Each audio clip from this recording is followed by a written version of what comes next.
11229, which is Children's Safety Act on Children's Safety on Motorcycle Act 2015.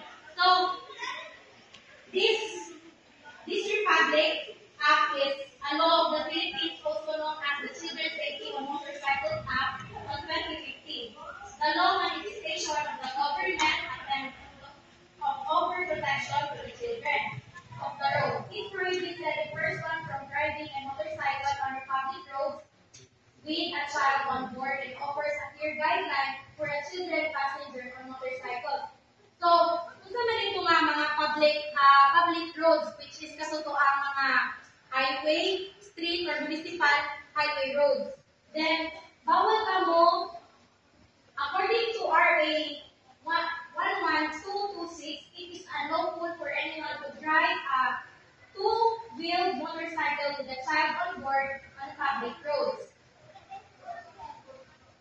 So, muna yung gingon types of public roads, highway, provincial road, city, municipal, or barangay street, and etc. So, kanina balaod, is naman siya ka ng bawal na siya, di ba? So, napo din siya exception. Nga naman exception na siya.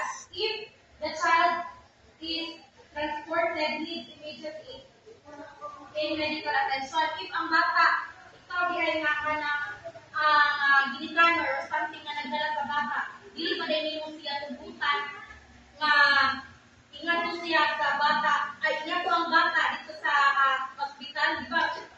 Ikaw as LTO or enforcer, imo to siya tubutan. Then allow mo siya if the child can reach comfortably in standing foot peg on the motorcycle. Foot pegging sa tinatawag sa to ang foot peg. Kaduha, the children can reach 360 around the waist of the driver. Ikatulo, ang bata is magsulot og helmet, which is katong standard helmet. So, mali siya. So, ang fines and penalties is makuhanan ka, malagpat ka ng mga kuhanin, wala ka ng masapan ka sa balaod na wala ka ng mga kuhana is first offense, 3,000, second offense, 5,000, third offense, 10,000, and 1 month suspension of driver's license. If sa siling ka gani, masiling ka gani ka kasakpan, na automatic